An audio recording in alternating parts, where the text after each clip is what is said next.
Hello, this is Jerry Morton. Welcome to my Finding My Way podcast. This is podcast number 51, titled Lenny's Reign. Podcasts 34 through 61 are stories from the year of Army training I experienced. The training started in August 1966 and ended in June 1967.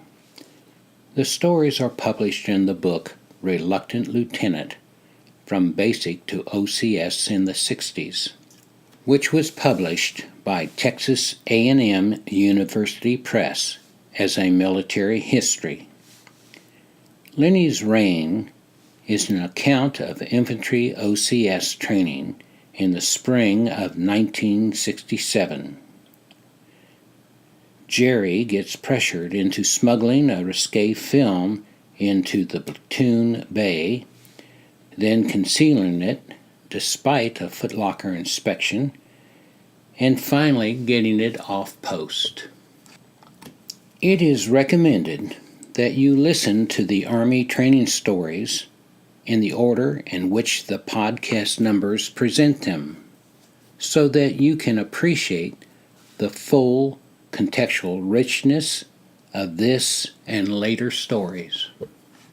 Your days of coasting are over, said Lieutenant Jeffrey Leonard, our newly assigned tactical officer. I am here to give you direction. He tried to glare at our assembled group in the front of the platoon bay. His scowl was out of place with his physical presence. One would guess that he was 17 years old. He had to be older than that. They say the Army does not commission anyone under 18 years of age. Like the rest of us, he had the lean, hungry look of someone who could and would jog all day if he had to. The shadows under his eyes were incongruent with his pale white skin. Red freckles on his face emphasized the paleness of his complexion.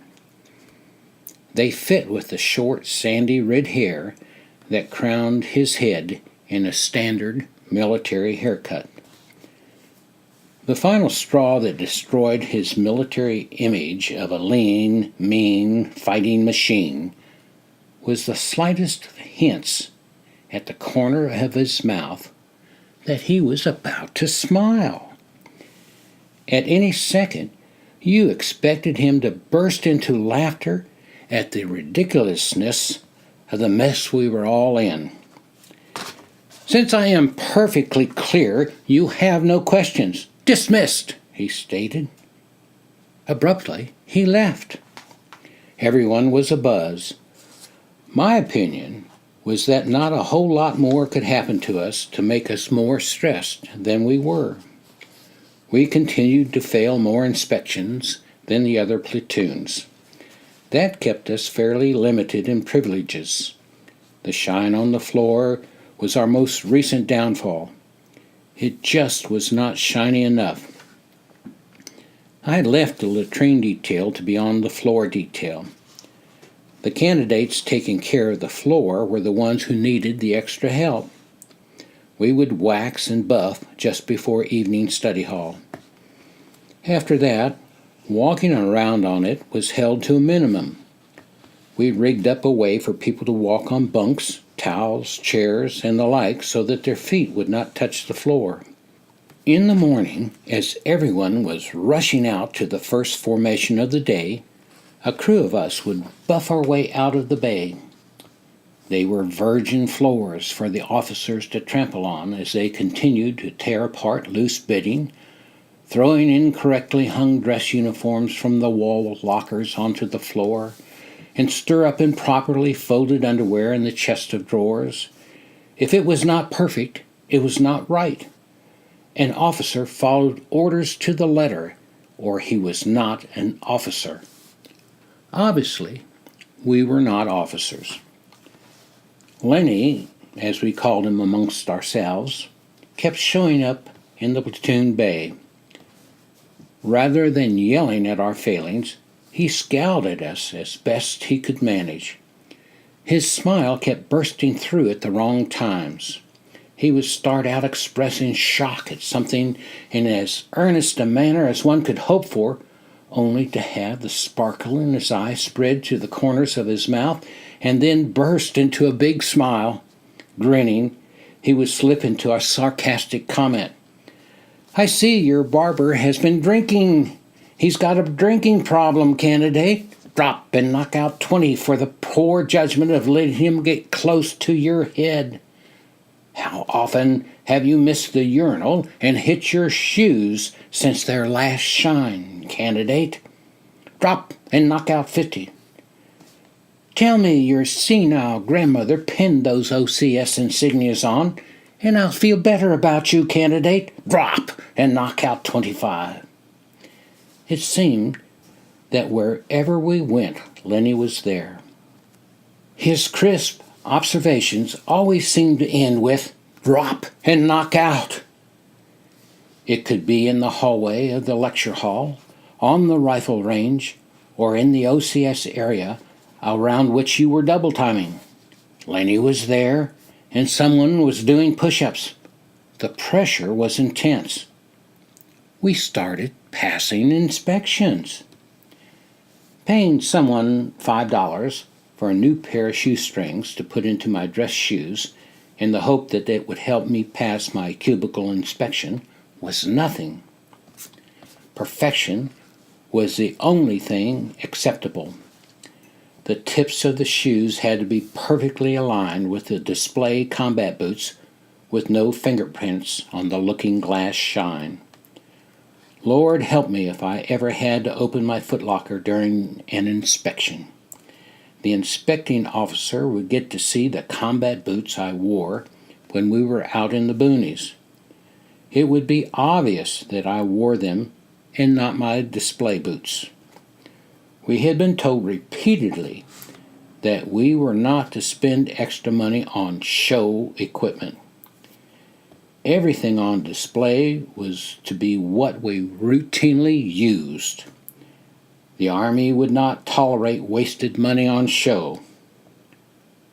Well, any fool would have known that I could not maintain a mirror-like shine on the tips of my combat boots if I had to wear them all day.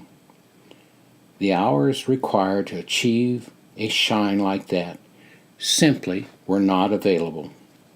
Hell, you resented the fact that you had to take time to go to the bathroom. It stole valuable time from performing another task that might help you pass to the next inspection. Not a second was to be wasted. If it was, you would be gone. You would not make it. Pig privileges! Pig privileges! You got pig privileges, you scum! Second Lieutenant Randall Cook's slightly chubby cheeks puffed and spit the words at us as we began eating our lunch on the square. First Platoon's TAC, Second Lieutenant Theodore Hughes, echoed the cry. Push it in your mouth. Use both hands. Shove, shove, stuff your mouth. Pig privileges. Then get the hell out of here and into the trucks. Move, move, move. Get your asses out of here. I shoved in bread, a meat patty, and green beans. The mixture fell from my mouth as I chewed. This was great. Gulping milk with it spilling out on the sides of my mouth helped me to bolt the food down. What a treat! This was the first time I had filled my mouth since I'd been here. Get out, get out, get out, get out, move, move, move, move! The TAC screamed as they ran around the tables and confronted candidates who appeared to be attempting to chew their food or who looked like they were a little relaxed about the whole process. More food filled my cheeks, more milk flowed down my chest. Jumping out of my chair, I rammed half a meat patty into my pocket and grabbed another handful of green beans. Lieutenant Cook turned to face me. Exit left, my brain ordered. My body obeyed, bolting for the outside door. My leg kicked an empty chair. I could not hear it bouncing off the floor as I hurtled through the doorway. This was wonderful. My stomach was full. It was off to the firing range. We had to qualify. Hell, I still had not zeroed my weapon. The distant pop-up targets would be hard to hit without a zeroed weapon. Insecurity sat beside me. I hate that feeling. The final score said I had barely passed. Damn! I was a good shot. Why couldn't I zero my weapon? It did not make sense. If you don't screw up, the company will get a weekend pass in 2 weeks, First Lieutenant Bass told our assembled group. What astounding news! I wrote Anna about it in that day's letter. Some of the guys said they were going to drive to Atlanta. I told her I could meet her at the airport. Of course, the risk was that they would say we had screwed up at the last minute. In that case, she would be there, and I would be here. We decided it was worth the risk. The arrangements were made. We would be together. Anna did not cry when she saw me. It was good to be with her. We stayed in our Peachtree Street hotel room except to eat. One maitre d' was ungracious to us. We did look extremely young, and the prices were very high. He put us at a table that seemed to be in more of a hallway than a dining room. It took him a long time to bring us the menu. When he did, he walked away without saying a word. Anna had brought along civilian clothes for me to wear. My clothing did not hide the fact that I was military. The leanness, the haircut, the straight posture, and the rigidly held back to keep my body at attention as I sat at the table were a quick giveaway. Maybe the guy realized that we were not of the social class that frequented his restaurant. Then again, he could have had a thing about the Army and the war. I did not know what was going on, but something was. Some civilians are like that. We left without ordering. No one acted as if they noticed. 1, sir, 2, sir, 3, sir, sir, came the united counts of the 4th Platoon through the night air into our bay windows. We all left our bunks as quietly as possible to stare out the windows. They were in their underwear in the prone position out on the asphalt formation behind the building. Lieutenant McCook circled around their straining bodies as he screamed at them. Lower, lower! I want to see your faces smash into the sauce. You wanted them so bad, now wallow in it! He demanded with his mouth beside the ear of a candidate who was about to lower himself from the top of a push-up into the pizza directly below his face. They had smuggled several pizzas into the barracks. They were having a pizza party after lights out. It did not make sense. The rules were clear. In bed after lights out, no food in the barracks. Hell, I had thought you would be sent to Vietnam for such a flagrant violation of the rules. Well, my logic went, they were not going to send a whole platoon to Vietnam. Lieutenant McCook seemed to be enjoying it as they shouted out their push-up count. I decided to go back to bed. I needed my sleep. It came moments after my head hit the pillow. The next day, word ran through the platoon. Lenny said we were wimps. All of the other platoons had been caught throwing pizza parties, ice cream parties, and other outrageous things after lights out, and we had not attempted a damn thing. Several of the guys came to me and said we needed to do something.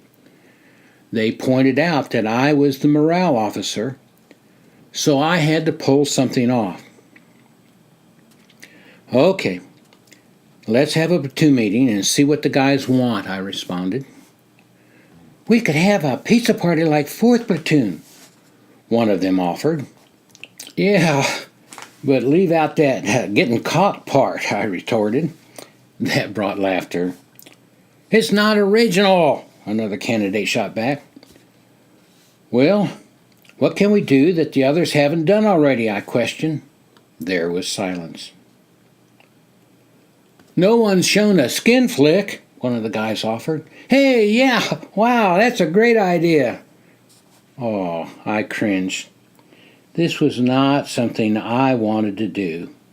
This was not like getting a pizza. The army might get really pissed. No, this was not good. Hey, my wife could smuggle in an 8mm film projector for us, Big Eric volunteered. Hey, that's it. Oh, yeah, that's great. Hey, this is great. The spontaneous supportive comments were unanimous. I don't know how to order skin flicks, I said as a weak protest to the venture.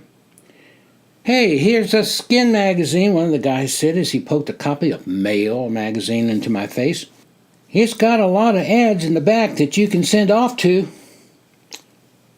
It'll take a lot of planning, I countered.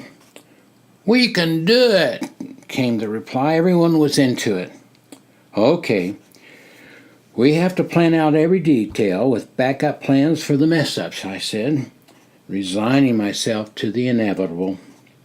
We worked hard on the plan. No one seemed interested in what skin flick we got. They just wanted it as soon as possible. The selection was up to me. Damn, I had never ordered a skin flick in my life. I had no idea how to go about selecting one. There were 3 ads that said they would deliver within 3 weeks of receiving the order. All 3 of them said that the 8mm film would arrive in a plain, brown-wrapped package with no outside identification as to its contents. That was good, I thought, under these circumstances. The cheapest of the 3 was selected. There was not enough money in the slush fund to pay for it. I had to make a collection from the platoon. It was not all that much per man. The order was sent. I paid for it from my own pocket and then reimbursed myself from the slush fund after depositing the guy's money. My rules for the slush fund had to be rigidly followed. It did not make any difference that I was making the purchase. The whole platoon had to agree on the item and its probable cost before a purchase was made. Everyone would then be assessed his fair share. A bank record of the deposit and of the withdrawal would be available for anyone in the platoon to see. When the film arrived in my post office box, I would bring it into the bay and lock it in my footlocker. We would need to show it as soon after that as possible. If we had a surprise footlocker inspection, it might be all over for me. I would have to unlock it and show the contents to an officer. Of all the various contraband items not to get caught with, this had to be the one. We had to show the film as quickly as possible and then get rid of it. On the designated night, Eric's wife would park in a secluded part of one of the many parking lots in the area. He and a couple of the other guys would sneak out and get the projector and extension cord and screen from her. Since this was all after lights out, we would have to make it look as if they were in their beds in case the officer of the day came by for a bed check. Once outside the bay, we would have to set up guards to watch the stairwell in case the officer of the day started to come up. If he showed up, we would all have to jump back into our beds while at the same time hiding the equipment. This was definitely a risky venture. Everyone had an assigned task. I mailed out the order. Have you heard "Have you heard what has happened?" one of the guys asked me with real strain in his face. Not anything that would bend you out of shape. What's happening?" I shot back with an edge to my voice reflecting the tension sent by this messenger. "A senior candidate has got caught with a skin flick. It arrived at the post office this morning. The brigade commander and his company commander ordered him to open the package in front of them. It was in a plain brown wrapper. Someone at the post office must have alerted them. Anyway, when he opened it, the brigade commander told him he was dismissed from the program. He already has orders to numb." Until that moment, I was unaware of how rapidly depression could consume one's thoughts. I was going to get kicked out of the program. I was going to be sent to Vietnam as a rifleman. I would not be able to be with Anna for a whole year. This was terrible. I would be humiliated. Depression, despair, agitation, and hope were all mixed up within me. The flick should arrive within the week. Maybe the brigade commander would not notice it had arrived. Maybe no one would notice. Maybe the magazine would be sent to the wrong address. The guys were sympathetic. They knew I was worried. When I made my daily trip to the post office, they would do little things for me. When I got back to the platoon bay, I would find that one of the guys had brassoed my spare belt buckle, polished the top of my chest of drawers, or done some other helpful personal task. Their kindnesses were appreciated, but it did little to relieve my fear. A package was in my post office box. I could see it through the little window. Quickly, I glanced around to who was looking at me. Would they come running from behind the boxes to catch me with it in my hand? Act calm. Don't draw attention to yourself, were the words in my mind as my fingers fumbled to pull the object from the box. It was wrapped in plain brown paper. The paper could have been cut from a grocery store bag. The box was just the right size for one of those reels for a reel-to-reel tape recorder. As casually as the act can be done, I unbuttoned 2 buttons of my fatigue shirt and stuck the film inside. Just as rapidly I rebuttoned them. In the process, I dropped Anna's daily letter. Bending down to pick it up, I stabbed myself between the ribs with the corner of the damn box. My quick pace back to the barracks did not draw attention to me. Every OCS candidate walked with a quick, brisk pace wherever he went. You could not get through the program with a casual step. Bounding up the 3 flights of stairs, I went straight to my footlocker. Without comment, I unlocked it, dropped the flick in, and relocked it. My single-mindedness had communicated the arrival of the film to the guys in the platoon bay. Several converged on my cubicle. Now, all I have to worry about is a footlocker inspection, I said, rolling my eyes. Speaking in a hushed tone, Scotty stated the obvious. "Will, we've got to get moving on this. I'll find out when Eric's wife can get the projector here. Mel, you take care of setting up the guards. They won't be able to see the flick unless we can figure out some way to relieve them so they'll be able to see some of it." "Let me know what the final plans are," I said. "I want to make sure everything is covered. Remember, I'm the one holding the bag, the film." I flashed a grin that prompted smiles from my conspirators. The planning was good. This could not be a sloppy pizza party. The stakes were too high. Part of me just wanted it to be over. Another part was excited. It would be great if we pulled it off. Never having seen a skin flick, I was also curious about what it would be like. That evening, we all pretended that everything was normal. Eric had smuggled in the projector. He had a couple of the guys help him get various parts of it and the extension cord into the bay. They had the pieces hidden behind footlockers, in dirty clothes bags, and behind dress uniforms hanging in wall lockers. We completed our chores and were in the cubicles, pretending to be studying, when the 3rd Platoon Tactical Officer, 2nd Lieutenant William George, burst through the bay doors. "Ha ha!" he cried out, standing in front of the swinging doors.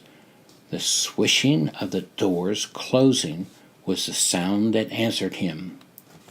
During study time, we did not have to spring to attention when an officer entered the bay.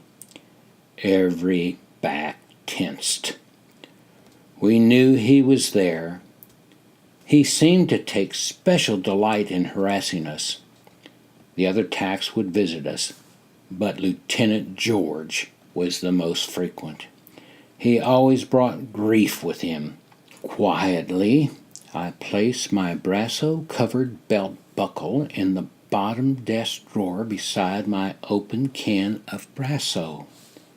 Quickly dropping the polishing cloth over both, I pushed the drawer shut with a steady pressure from my foot. At the last second, I pulled back on the pressure. Slamming the drawer shut would be a certain giveaway. It would bring Lieutenant George to me as surely as failing to have your name stenciled on your t-shirt would get you 50 push-ups. I had practiced this maneuver many times to be prepared for this very moment. Turning a page of the training manual from the day's classes that I had pre-opened and carefully propped up on the desktop, I heard Lieutenant George say with anger and satisfaction mixed into his voice, "That's shoe polish on your hands, candidate. You've been polishing your shoes instead of studying, haven't you?" Immediately, the 3 candidates in the next cubicle sprang from their chairs and stood at attention as Lieutenant George entered their space.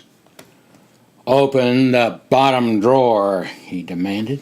Tom did as he was ordered. "What's this? What's this?" demanded Lieutenant George. "Sir, it's shoe polish.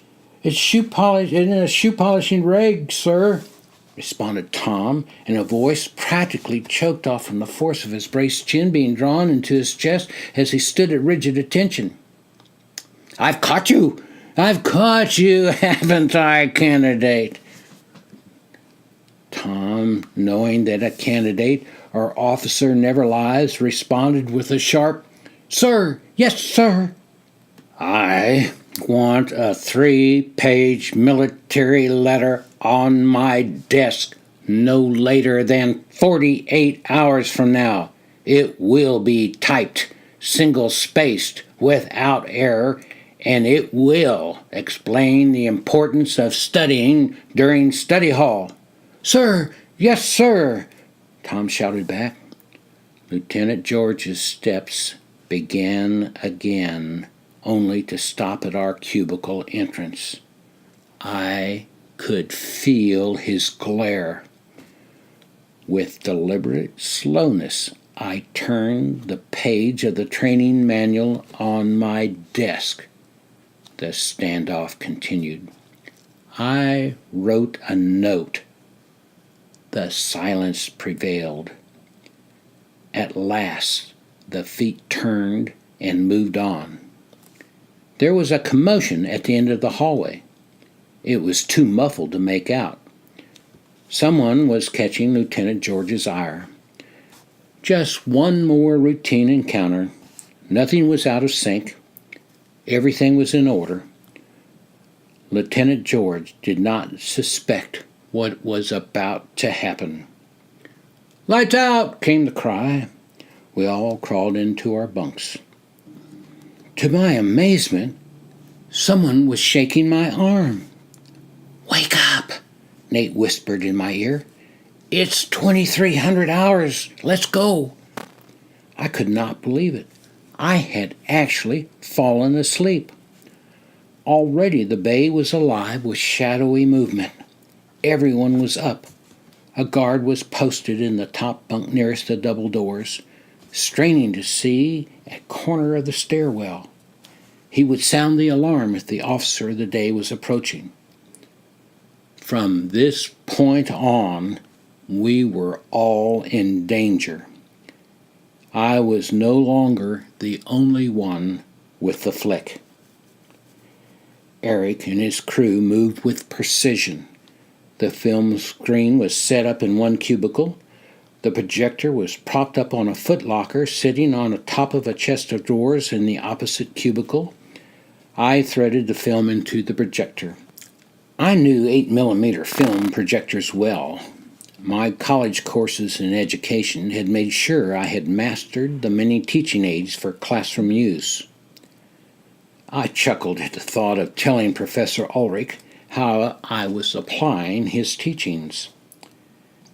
There we all were.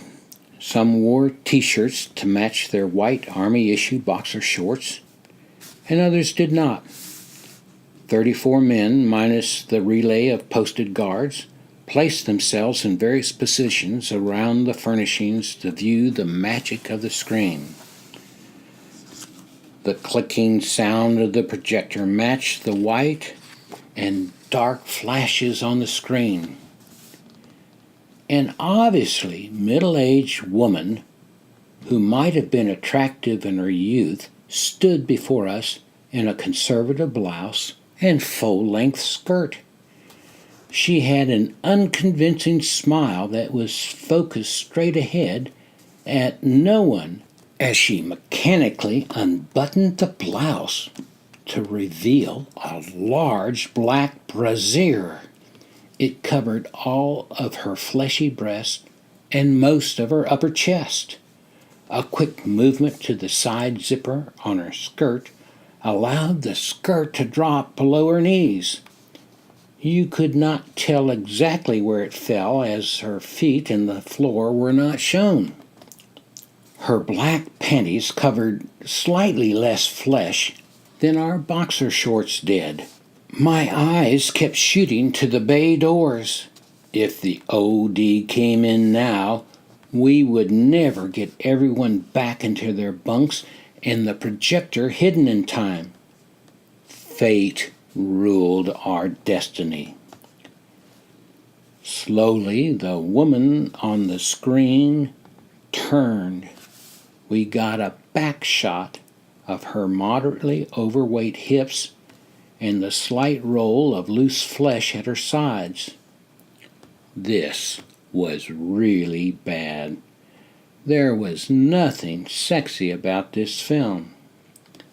Facing us, the lady reached up to her left bra strap. She let it fall while holding the covering to her breast.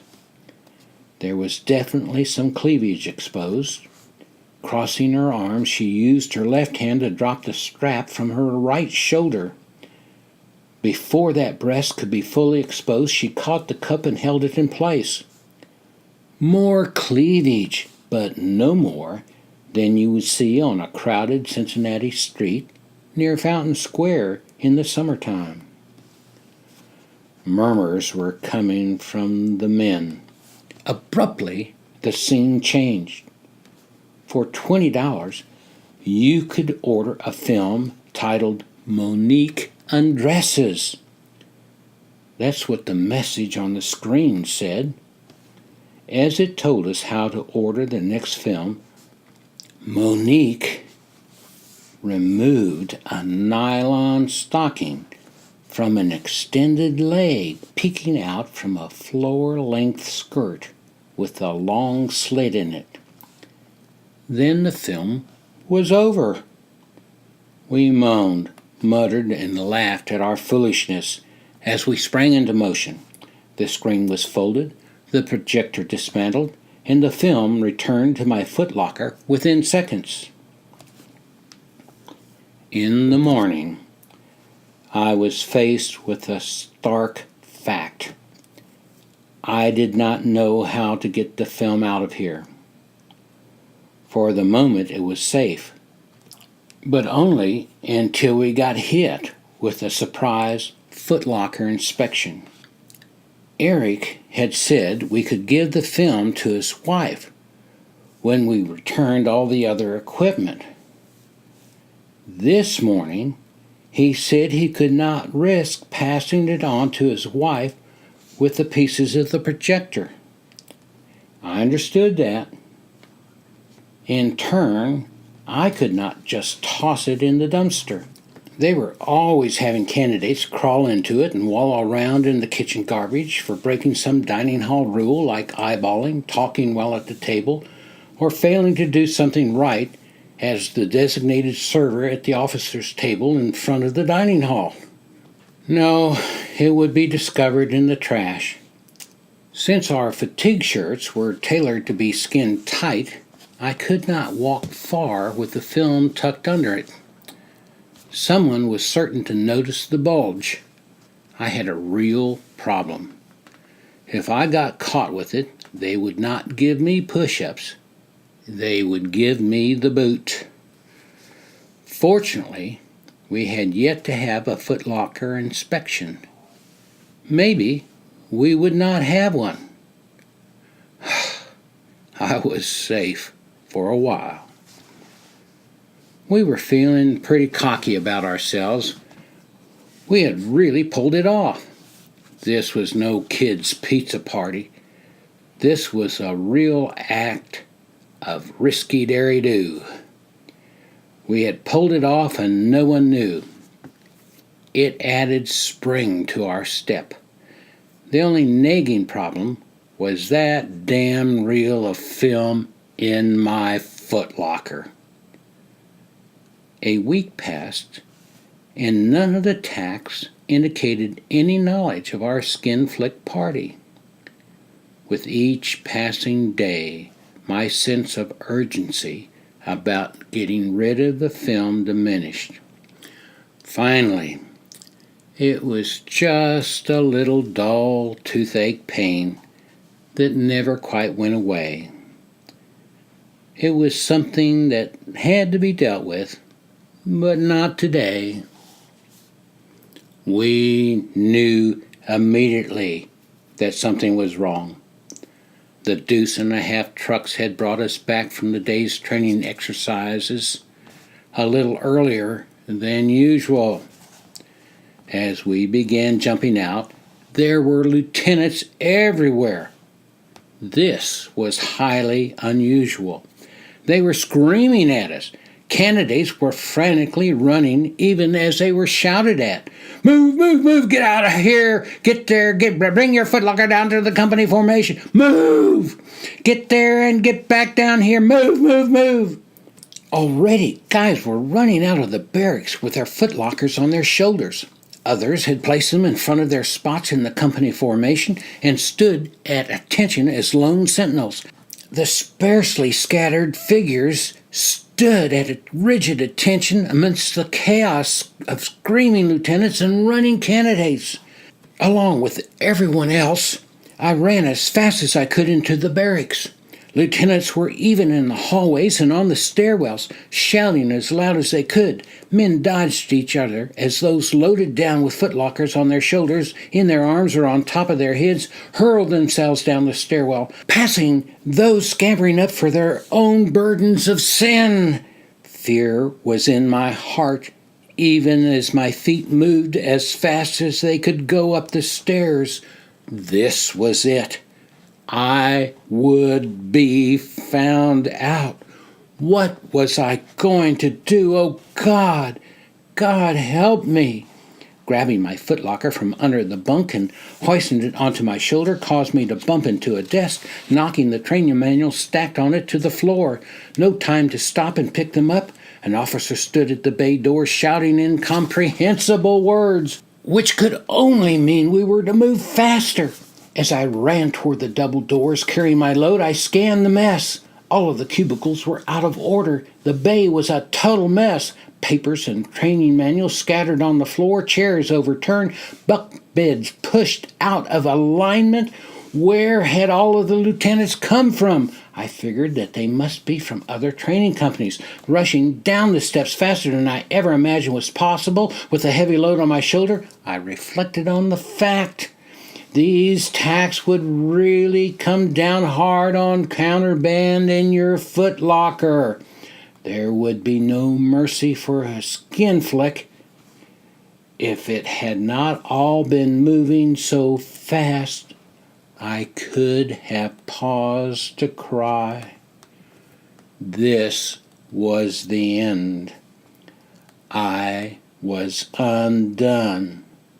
About half of our platoon had formed up by the time I arrived.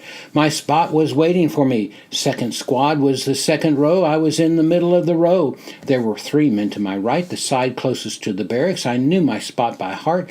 Some of the other platoons were better formed. They had been the first to get off the trucks. Already the officers were having them open their footlockers. You could see the officers reaching into them and pulling out forbidden objects. Candy bars, cookies, floor wax, and furniture polish were all thrown into the air, which was full of tack screams of rage at these flagrant rule violations. The officers would kick over entire footlockers so that their contents were sent flying in every direction. Candidates were being dropped to knock out untold number of push-ups. Their voices mingled together in the counting.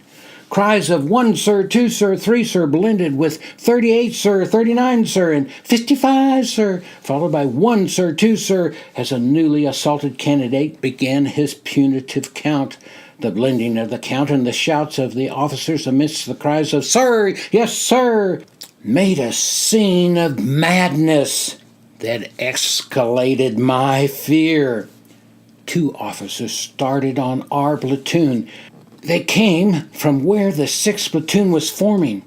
The end men were spilling out the contents of their footlockers and then dropping for push-ups.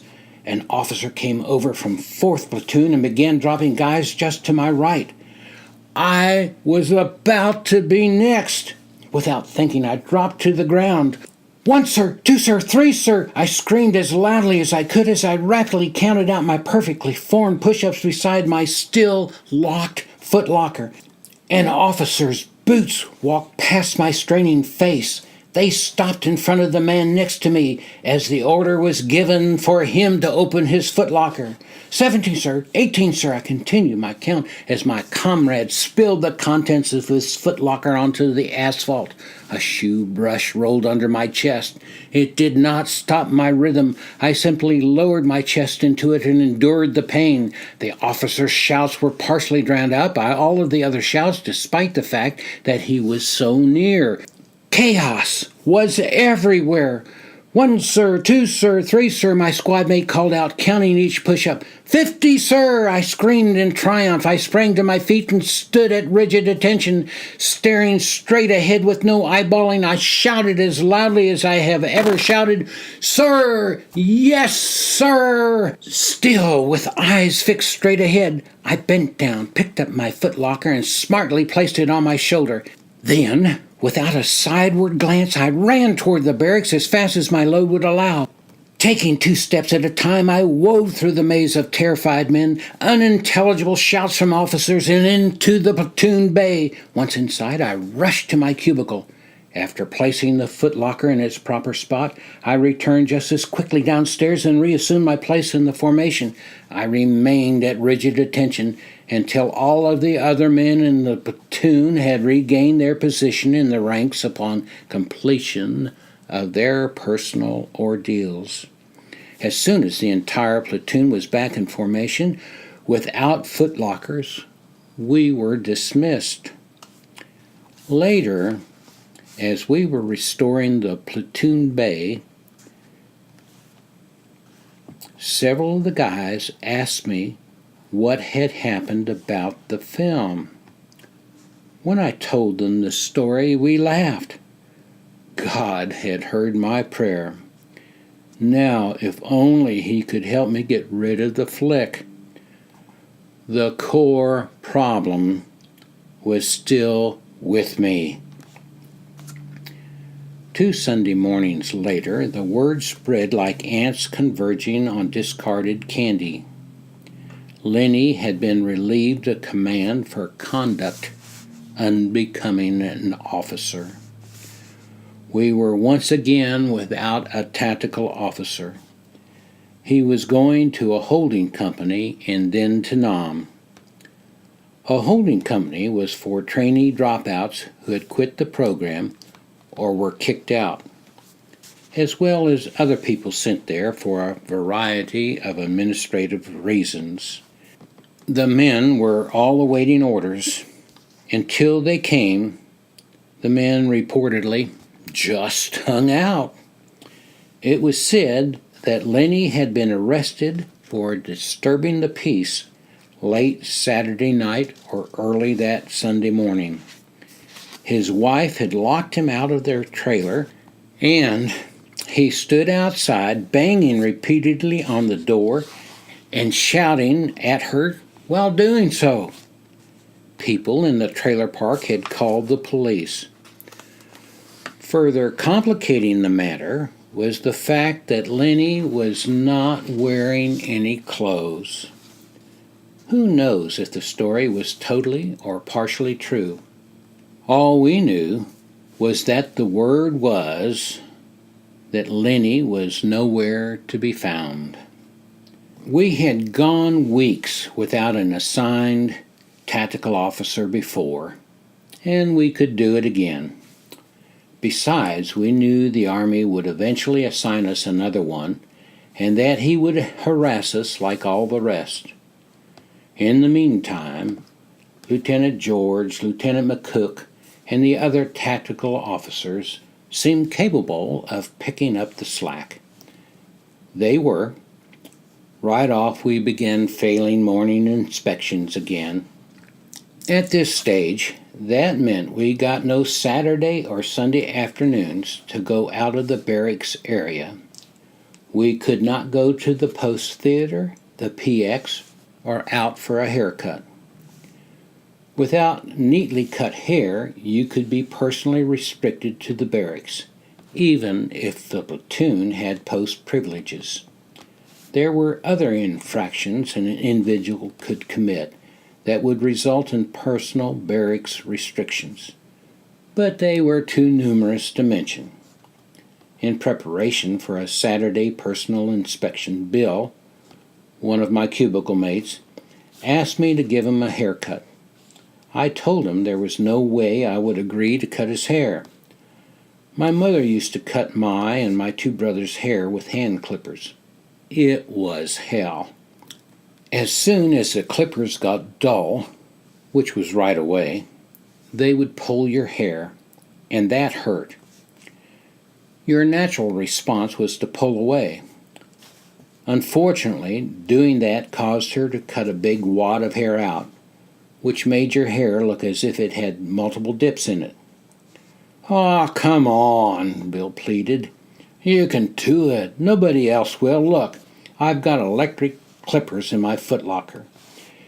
They're a lot easier to use than those handheld ones. Please, if you don't do it, I'll never pass tomorrow's inspection.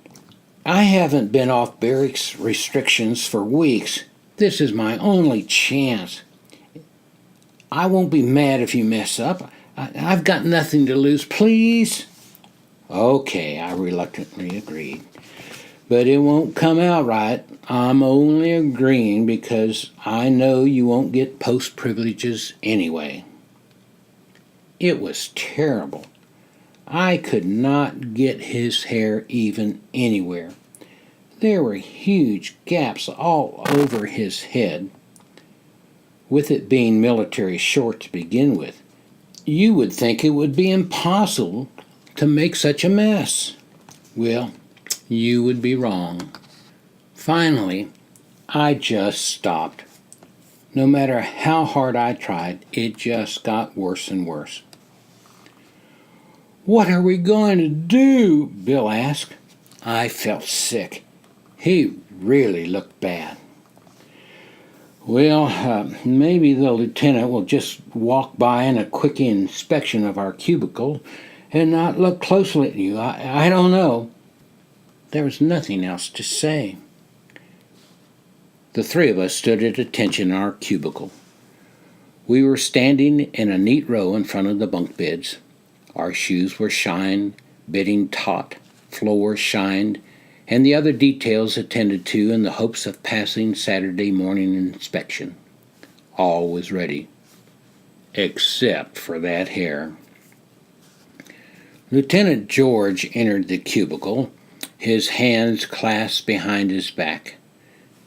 His lack of comment as he ran his gaze carefully over the contents of our chest of drawers meant that our razors, soap, toothpaste, and toothbrushes were all in their proper places. Our t-shirts, boxer shorts, fatigues, socks were correctly folded and placed in their exact spots as required. Pushing past the three of us, he peered into our open wall lockers. The dress uniforms were neatly hung. Each wall locker was identical in content and in the way those contents were stored. Without a sound, he moved back to the center of our cubicle. He was leaving. We had made it. In mid-stride, he stopped. Turning, he placed himself directly in front of the butchered one. "Who did this to you?" he asked with a hint of pity in his measured, whispered voice. "Sir, I don't know what you mean, sir," my protective friend replied. Iron was in Lieutenant George's next words. "Who did this to you?" "Sir, he did, sir," Bill replied with a slight nod of his head towards his companion, me. Positioning his nose to within a half-inch of mine, the lieutenant said, "Candidate, you're restricted to the platoon area for the weekend." Turning to my companion, he added, "You have post privileges, so you can get a haircut." Quietly, calmly, Lieutenant George left the cubicle.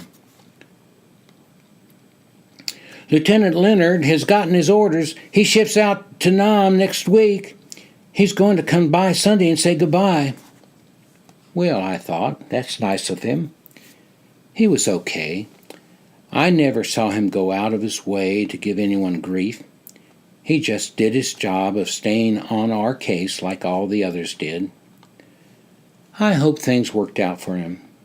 "Hey, morale officer," one of the guys said to me, "let's give him a going-away present." "Yes," piped in other guys, "let's give him a present." "Okay," I agreed. "Let me think about it and make a recommendation." It did not take me long, and the guys agreed. We would give Lieutenant Leonard our skin flick. Some of the guys went to the PX and got wrapping paper and a bow. We covered for them while they were shopping. Lieutenant Leonard stood before us in front of the bay's swinging doors. "I just wanted you guys to know that I really appreciated the laughs we had together. I think you're a good bunch of men." His voice was tinged with sadness, but that old hint of a grin at the corner of his mouth was still there. Walking forward from the crowd toward Lenny, I said, "Sir, we know that your leadership will save lives in Vietnam. We all appreciate the time you were able to spend with us to help us learn the OCS way. In appreciation, we would like to give you a gift. Pulling my right arm from behind my back, I revealed the package we had gift wrapped for him. It was in the same box in which it had arrived. I thought the bow was a particularly nice touch. Immediately he broke into a big grin. "I know I'll enjoy it for its entertainment value," he said as he took it from me. Tucking it under his arm, he braced at attention and saluted us. We saluted back. He turned and left.